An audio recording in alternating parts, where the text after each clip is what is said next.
आज का पहला सवाल है, अमीरुल मोमिनीन अलैहिस्सलाम ने औरतों के बारे में क्या फरमाया है और क्या वजह है। तो इसका जवाब ये है कि अमीरुल मोमिनीन अलैहिस्सलाम ने फरमाया है कि औरतों को सलाम में पहल ना करो और इन्हें खाने की दावत ना दो। इसकी वजह ये थी कि रसूलुल्लाह सल्लल्लाहु अलैहि वसल्लम ने फरमाया कि औरतें हया और ब्रहनगी हैं, लिहाजा इनको खामोश रहने दो और इसे खामोशी से डांप लिया जाए और इन्हें घरों में पर्दा पोश रखो।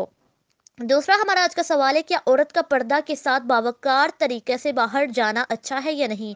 जी, औरत का पर्दे के साथ बावकार तरीके से बाहर जाना अच्छा है और इसकी वजह ये है ताकि औरतों पर नामहरमों की नज़र ना पड़ सके और उनकी नज़रों में जो है कोई भी उस तरह के ख़यालात औरत की लिहाज से ना आए।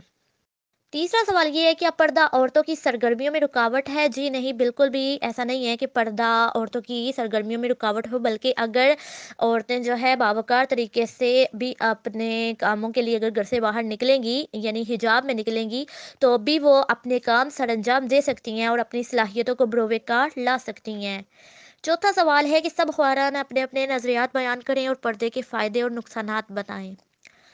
पर्दे के नुकसानात ये हैं कि अगर बिना पर्दे के कोई एक खातून घर की चारदीवारी से बाहर निकलती है तो वो ये होगा उसका कि जो मर्द हैं उनके जो तासुरात हैं वो गलत होंगे, उसके बारे में उसके जो एहसासात हैं वो बरांगीहता करेगी औरत।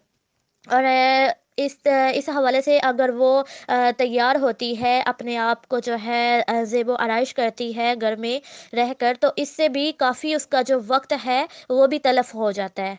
और अगर तो वो पर्दे में जाएगी तो तब भी वो अपने काम सरअंजाम दे सकती है और बेहतर कारकर्दगी का मुजाहरा वो कर सकती है हिजाब के साथ भी।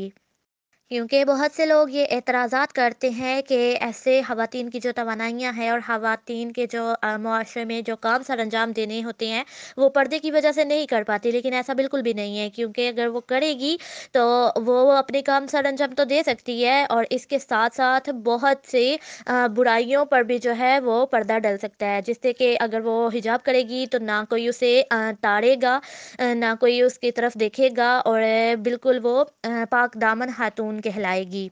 और ना ही उसे घंटों अपने घर में रहकर श्रृंगार करना पड़ेगा और ना ही कोई नामहरम मर्द उसकी ताक झांक किया करेगा।